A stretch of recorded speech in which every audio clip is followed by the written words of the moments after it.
So hello guys, आज हम करने वाले हैं बायोलॉजी क्लास 10 का ऑब्जेक्टिव और इस चैप्टर का नाम है लाइफ प्रोसेस।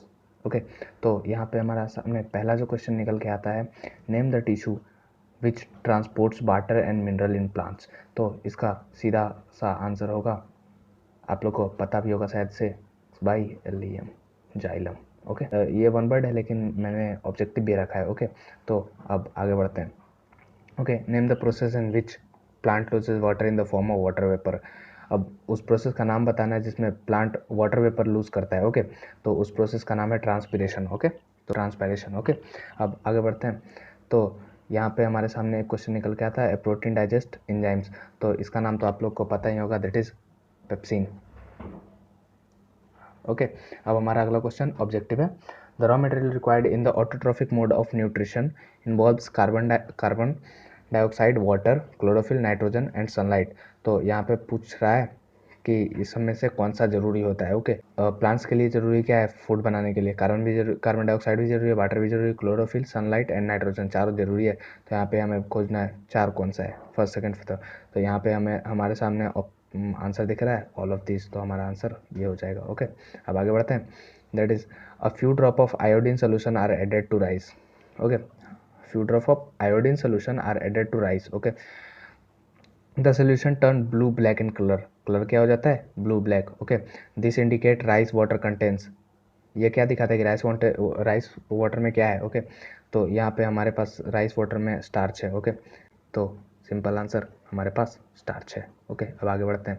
तो अगला क्वेश्चन निकल के आता है, what process would you consider essential for life maintaining.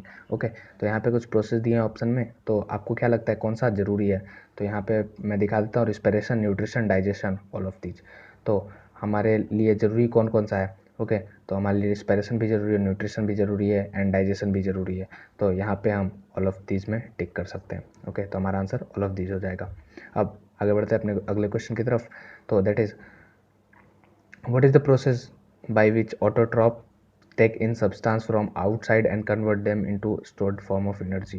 Okay, तो वो कौन से प्रोसेस का यूज़ करते हैं। ओके, तो क्या वो फोटोसिंथेसिस यूज़ करते हैं, क्या वो डाइजेशन यूज़ करते हैं, क्या वो रिस्पिरेशन यूज़ करते हैं, और क्या वो एक्सक्रीशन यूज़ करते हैं। तो इसका सीधा सा आंसर होगा कि वो फोटोसिंथेसिस को यूज़ करके अपना खाना बनाते हैं और स्टोर करके रखते हैं। ओके, अब हम अगले क्वेश्चन की तरफ बढ़ते हैं। That is, where do plant get each of the raw material required for photosynthesis। Plants अपना रॉ मटेरियल कहाँ से लाते हैं जो कि उन्हें ज़रूरी होता है फोटोसिंथेसिस के प्रोसेस में। तो इसका ऑप्शन देख लेते हैं, that is from air, from ground, from sun, all of the above. तो इसका सीधा सा आंसर है कि एयर से वो CO2 ऑब्जर्व करता है। ओके, ग्राउंड से उसे मिनरल्स मिलते हैं और सन से उसे सनलाइट मिलती है। तो यहाँ पे ऑल ऑफ द अबव में हम टिक लगा सकते हैं, हमारा आंसर हो जाएगा ऑल ऑफ द अबव। अब पूछ रहा है क्वेश्चन कि फंगी में कौन सा न्यूट्रिशन पाया जाता है, तो दैट इज पैरासाइटिक। यहाँ पे पहला ऑप्शन हमारे यहाँ सही हो जाएगा। ओके, अब हम आगे बढ़ते हैं। That is, when air is blown from mouth to into a test tube containing lime water, the lime water turns milky due to the presence of। अब देखो जहाँ पे भी आपको दिखे कि लाइन वाटर हमेशा लाइम वाटर जो होता है वो मिल्की हो जाता है टर्न। ओके, तो आप डायरेक्ट समझ जाओ कि वहाँ पे कार्बन डाइऑक्साइड प्रेजेंट है। ओके, तो हमारा आंसर हो जाएगा कार्बन डाइऑक्साइड, और ये क्वेश्चन बार बार पूछा जा सकता है, तो ये इंपॉर्टेंट है। ओके, तो हमारा अगला क्वेश्चन है, digestion of food occurs in amoeba is. अब देखो अमीबा एक यूनिसेलुलर ऑर्गेनिज्म है, तो उसमें बहुत सारे सेल्स तो होते नहीं, तो सिंपल है, उसका डाइजेशन होता है साइटोप्लाज्म में। तो हमारा ऑप्शन हो जाएगा साइटोप्लाज्म। ओके, अब बढ़ते हैं अपने अगले क्वेश्चन की तरफ से। That is, the saliva contains and enzymes called. Space दिया हुआ है, that is that break down starch which is a complex molecule to give simple form of sugar. तो हमारे सलेवा में एक एंजाइम पाया जाता है, दैट इज अमाइलस। ओके, तो और वो करता क्या है, एक्चुअल में स्टार्च को सिंपलर शुगर में कन्वर्ट कर देता है। एंड हमारा ऑप्शन पहले दिख रहा है, ओके, फर्स्ट ऑप्शन पे सेलेब्री अमाइलस, जो कि हमारे सलाइवा में पाया जाता है। ओके, अब आगे बढ़ते हैं अपने अगले क्वेश्चन की तरफ। तो दैट इज, सलाइवा कन्वर्ट्स। अब सलाइवा क्या करता है, हमने पिछली क्वेश्चन में देखा कि स्टार्च को माल्टोस में कन्वर्ट करता है, मीन्स स्टार्च को शुगर में कन्वर्ट करता है। ओके, तो हमारा ऑप्शन हो जाएगा यहाँ पे बी। ओके, अब बढ़ते हैं अपने अगले क्वेश्चन की तरफ। That is, the inner lining of a stomach is protected by one of the following from HCl। अब देखो हमारे स्टमक में HCl सेक्रेट होता है, तो स्टमक के इनर लाइनिंग को बचाने का काम कौन सा करता है, तो that is mucus.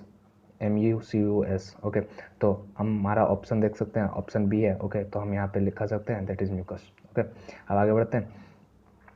Which part of the alimentary canal receives bile from liver. अब वाइल आता कहाँ पे, वाइल जूस जो होता है जो लीवर सेक्रेट करता है वो आता कहाँ पे है। ओके, तो दैट इज स्टमक, क्योंकि हमारे स्टमक में ही वाइल जूस आ जाता है। ओके, तो हमारा आंसर हो जाएगा स्टमक।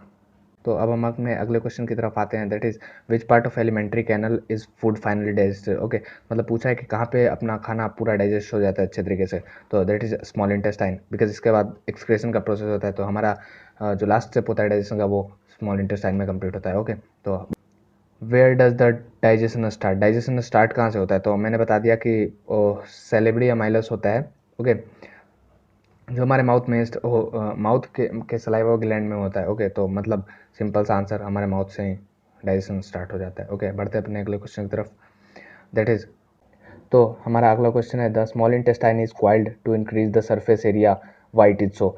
पूछ रहा है मतलब स्मॉल इंटेस्टाइन के अंदर जो ऐसा स्ट्रक्चर होता है फिंगर लाइक, वो क्यों होता है, and that is villi. Okay, तो क्यों होता है, तो यहाँ पे हमारे काफ़ी सारे ऑप्शन मिल जाते हैं, लेकिन वहाँ पे होता है increase the rate of absorption. Okay, because देखो एक्चुअल में होता क्या है, अगर फ्लैट सरफेस होगा तो सरफेस एरिया काफ़ी कम हो जाता है, लेकिन अगर वहीं पे हम ऐसा ऐसा सरफेस रखते हैं तो सरफेस एरिया इंक्रीज हो जाता है, जिसके कारण ज़्यादा लार्ज अमाउंट में एब्जॉर्प्शन होता है। ओके, तो that is it for today, मिलता हूँ फिर से एक अगले क्विज के साथ। Okay, good bye.